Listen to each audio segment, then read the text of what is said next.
My girlfriend said, "You're overreacting. They meant no harm." After they spread lies about me online. I said, "You're right." Then, I solved my problem in a way that made her friends never speak to her again. What I posted in their group chat, I never thought a single typo could cost me everything until the morning I saw my face tagged in the group chat with the caption, "Office Supply Bandit." A pixelated snapshot of me sipping coffee, my left hand barely visible, was labeled as proof I'd been raiding the supply closet. Laughter emojis spread like wildfire, and by the time I walked into the break room, people were whispering. My manager cornered me at the copier and asked if I'd been in the supply room without my badge. I shook my head and said I was on a deadline, promised I must have forgotten to swipe out. She didn't look convinced. By mid-afternoon, I was sitting across from Human Resources, flipping through policy manuals I'd memorized years ago, trying to find something that would let me clear my name before the rumor metastasized. Emily called that evening just as I was shutting down my laptop. She sounded calm, her voice even. She reminded me the chat was a private space where everyone poked fun at each other and that I was overreacting. "No harm meant," she said. "Ignore it for a day or two, and it'll blow over." I told her she was right and tried to convince myself of the same thing. I deleted my earlier post demanding that whoever posted it apologize and exposed a GoFundMe link someone had started for all my stolen office gear. I went to bed thinking I was done with it. But the next morning, the prank had evolved. Someone posted a mocked-up performance review that claimed I'd missed 10 deadlines last quarter. Another post alleged I'd been caught sleeping at my desk. My boss called me into his office, this time with my team lead at his side, asking why my productivity had mysteriously plummeted. I apologized and explained I'd been grabbing extra work hours to finish the Harper account. They nodded, but I could see the doubt in their eyes. Back at my desk, I realized that silence had only given the rumor more room to grow. That night, Emily's phone erupted with messages from her friends. Screenshots, sarcastic stickers, pleas for her to tell me to stop being a drama queen. She showed me with an exasperated sigh, and told me again that it was just teasing. I said, "You're right." Because I didn't want to fight. I told myself I would wait it out. Instead, the jokes worsened. Someone made a gif of me sneaking out with a stack of posts. Another called it the Great Stapler Heist. I found myself avoiding my own reflection in the elevator mirror, wondering how many people believed the lies. By Friday morning, my name had become shorthand for office villain. HR left a voicemail saying they were closing the investigation with no findings, but advising I avoid further disruptions. It was the vaguest possible outcome. Official enough to look like closure, loose enough to cast suspicion without consequence. I realized I had two choices: keep denying every new accusation, or find a way to end it once and for all. I spent the weekend drafting a simple clarification, but each version felt too defensive. Then I remembered something I'd read about historical trial by ordeal. An absurd public lip that settled accusations by exposing the accused to surprise tests. If the group wanted spectacle, I would give them a version they couldn't weaponize. Monday at noon, when the chat was most active, I posted a single line with no context. I confess, I've been secretly testing every candy bar left in the break room. The wrappers I'm stealing are just evidence of my midnight sugar raids. Sorry for the confusion. I didn't check my phone for an hour. When I did, the chat had exploded. Only this time they weren't mocking me. They were confessing trivial absurdities of their own: hidden desk plant watering, emergency snack stashes, missing post-it hoards. The topic shifted to friendly banter about midnight cookie crumbs and black market chocolate trades. No one mentioned supply closet theft again. Emily's phone stayed silent that day. At work, my manager greeted me with a thumbs up instead of a raised eyebrow. And HR sent a quick email letting me know the matter is fully resolved. I learned that week how quickly a narrative can pivot once you give people a new story they can own. The same group that weaponized a rumor turned around and weaponized my joke, but in a way that erased the old lies. In the years to come, I believe social media and private chats will evolve into arenas where truth is not just defended. It's crowdsourced through collective confessions and shared absurdities. Instead of relying on formal investigations or legal threats, we'll diffuse reputational fires with communal participation. This first episode of the test scandal will be remembered not as a humiliation, but as a turning point when individuals reclaim their stories by inviting everyone in. Tomorrow, I'll write the next chapter of history myself, and let the crowd decide how it unfolds. I arrived at the office the next morning with a lightness I hadn't felt in days. The group chat was silent on the Office Supply Bandit thread, and by the time I swiped into the building, I'd already received a thumbs Up emoji from my manager. My inbox held one terse email from Human Resources confirming the matter was closed. I tucked the phone in my pocket and walked past my teammates without glancing at the supply closet. Every recycled joke had evaporated as quickly as it began. During the morning meeting, my boss outlined our week's priorities, as if nothing had happened. I sat at the conference table with a fresh mug of coffee, listening to deadlines and deliverables. Feeling the warmth spread from my chest to my hands. The projector flickered through slides of graphs and client feedback, and I nodded along, my focus sharp. I realized that by sharing a harmless confession, I had not only cleared my name but also reset the dynamic in the room. At lunch I invited Emily to meet me in the park across the street. I wanted her to see firsthand that the storm had passed. She arrived with a tentative smile, carrying 2 sandwiches wrapped in wax paper. We found a bench under an oak tree. I told her about the emojis and the closed inquiry. She laughed softly and said she was proud of me for handling it without escalating. I felt a surge of relief. This was the quiet resolution I'd hoped for. When I returned to my desk, I noticed a new thread in the community chat titled, "Midnight, Snack Confessions." Curious, I clicked in and saw dozens of posts. Someone admitted to hiding candy bars in the bottom drawer. Another confessed to taking the last slice of pizza from the break room fridge. And a third owned up to borrowing extra pens for personal projects. The tone was playful and forgiving. I scrolled past a dozen light-hearted admissions before closing the window. The forum had shifted from targeting me to a collective game of honesty. That evening, Emily's phone finally buzzed. She showed me a message from her friend group. "Saw your update. Good save. Sorry we jumped the gun." She smiled without needing to say more. I realized that while the forum had welcomed my confession, her social circle was still operating under a different code. They viewed public admissions as vulnerability rather than a reset button. Over the next 2 days, I noticed an odd pattern. Emily's texts became sparse and tentative. When I asked if everything was okay, she said she was tired. Her laugh sounded muted. On Thursday night, I received an invitation to join her book club online. It felt polite but distant. I logged in and found that the chat was dominated by her closest friends, each greeting me with formality instead of warmth. A question popped up in the thread. "John's here. Do we all buy him books from now on?" The tone was polite but standoffish. I replied with a simple "thank you," and left the room. The next morning I learned why. Emily confided that her friends had begun suggesting she separate her social life from mine. They worried that any association with me would invite fresh rumors into their circle. They had quietly removed me from her group chats and planned a girls' night. Without extending an invite. Emily told me she didn't agree but felt pressured not to cause a rift. I listened without interrupting, the tension building in my chest. That night I lay awake tracing the outline of my mug on the bedside table, thinking about trust and loyalty. I understood now that while public groups could be reshaped by a single confession, private cliques moved differently. They prized insularity and punished deviation more severely than online banter ever could. My solution had liberated me from workplace gossip, but left Emily isolated from her friends. By Friday morning I knew what I needed to do. I drafted a final message for the community chat, one that would set the stage for history's next turn. I thanked everyone for their honesty and invited them to share one small misstep they'd been hiding, promising to leave the thread open for a week, and then archive it so no record could be weaponized again.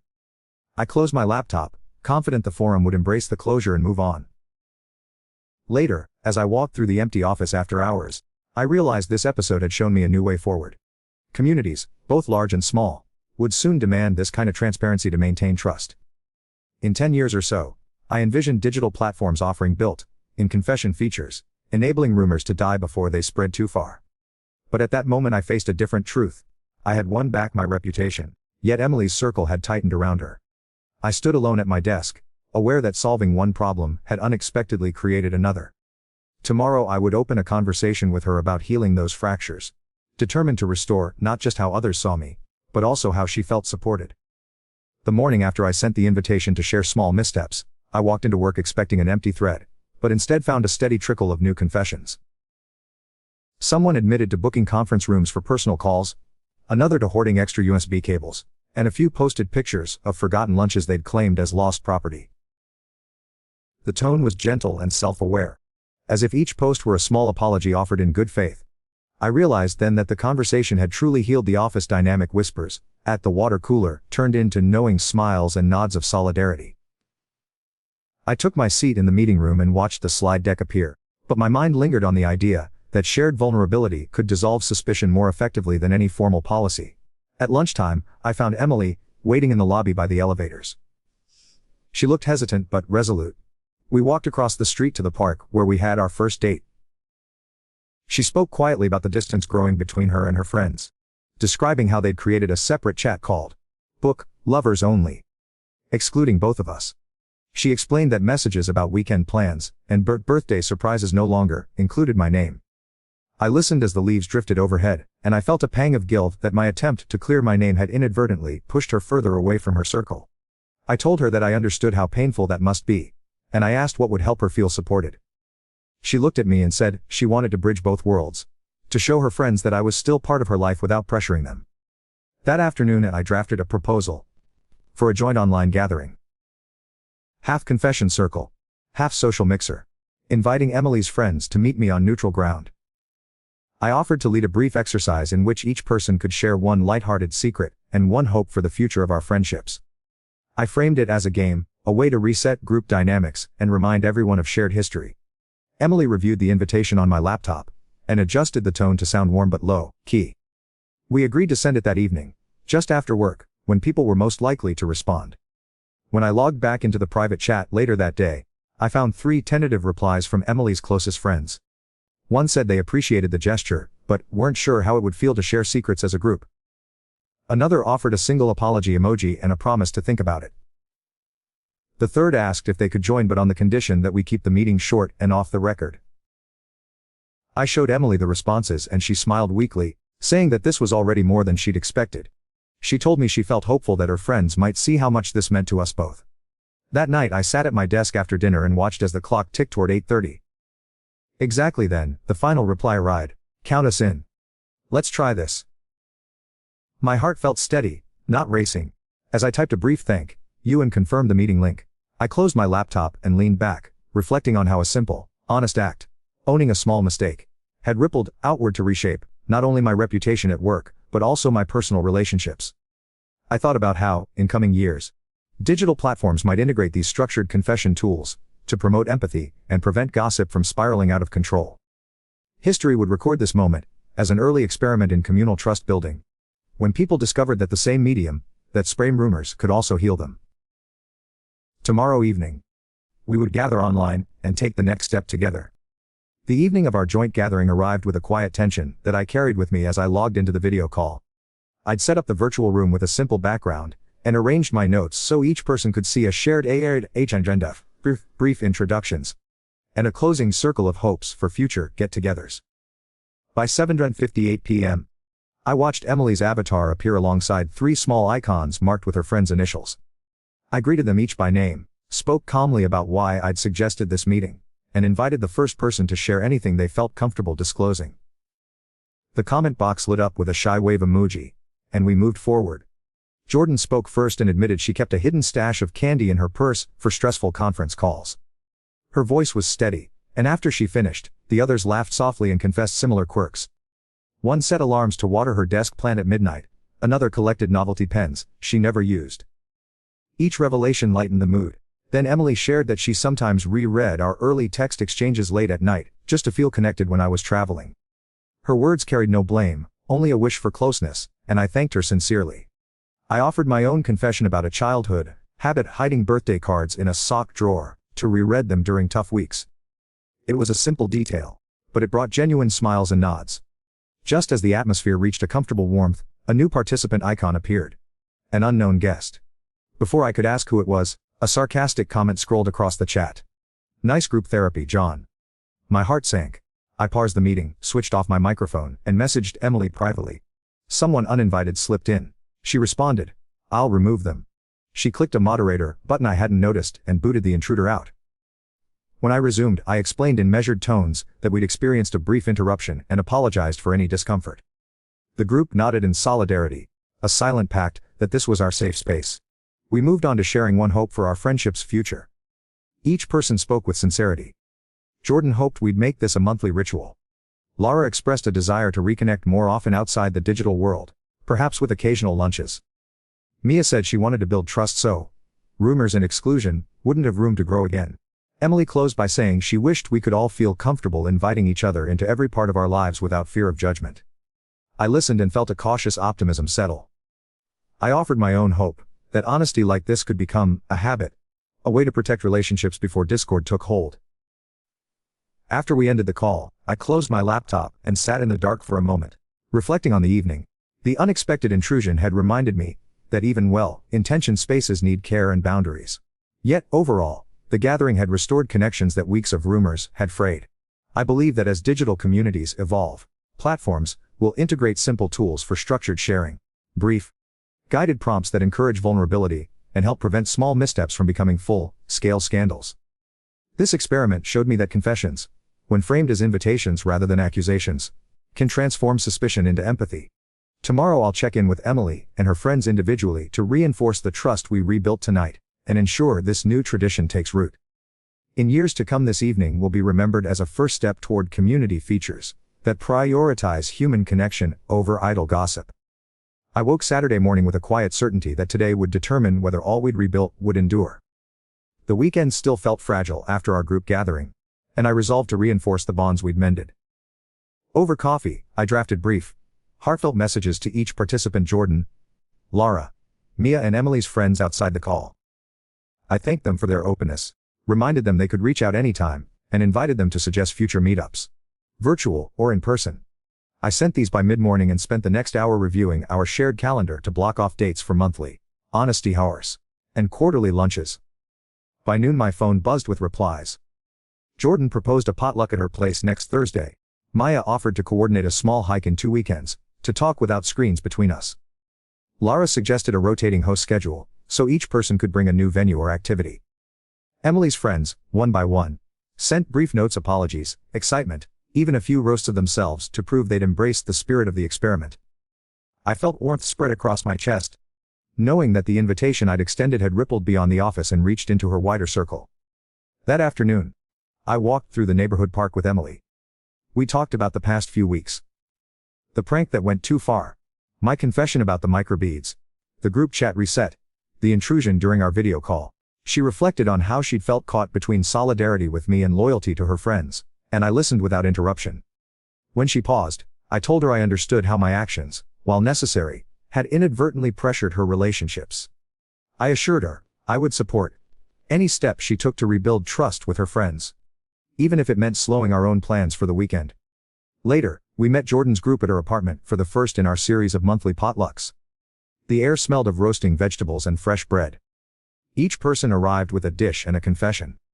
Some lighthearted, others surprisingly vulnerable. One friend revealed she'd been avoiding family gatherings for fear of judgment. Another admitted she'd long secretly wanted to start a blog, but was too shy to share it. When it was my turn, I spoke briefly about how a single rumor had nearly destroyed my professional reputation, and underscored the importance of owning mistakes quickly. No one laughed at me this time. Instead, they nodded, offered questions, and thanked me for reminding them that trust grows in the spaces between missteps and forgiveness. By the time the evening ended, we had sketched out a simple charter for our group: meet monthly, share one lighthearted mishap and one personal goal, and rotate hosting duties. Everyone agreed to treat the chat thread as a private workshop, not a place for public jokes. We toasted with glasses of sparkling cider, and Emily leaned in to whisper, "Thank you for doing this."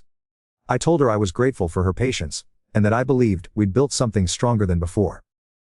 That night, as I lay in bed, I thought about how this small experiment might foreshadow larger shifts in how communities manage reputations. Within 5 years, I imagine mainstream platforms offering built-in confession features. Time-limited posts that invite peers to share minor missteps before they spiral into scandals. I saw corporations adopting truth circles, where employees could air small grievances in a structured way, preventing harmful rumors and fostering empathy. In history books of the digital age, this weekend might be cited alongside early trust building innovations, proof that human connection can thrive when we replace secrecy with shared vulnerability. I drifted to sleep convinced that the same networks that once spread lies could, with a single honest moment, become channels for healing. Our group's honesty charter would endure not as a novelty, but as a model for countless others. And as the first light filtered through the blinds, I felt certain that what began with a misplaced finger on the keyboard would end in a tradition of integrity and community resilience.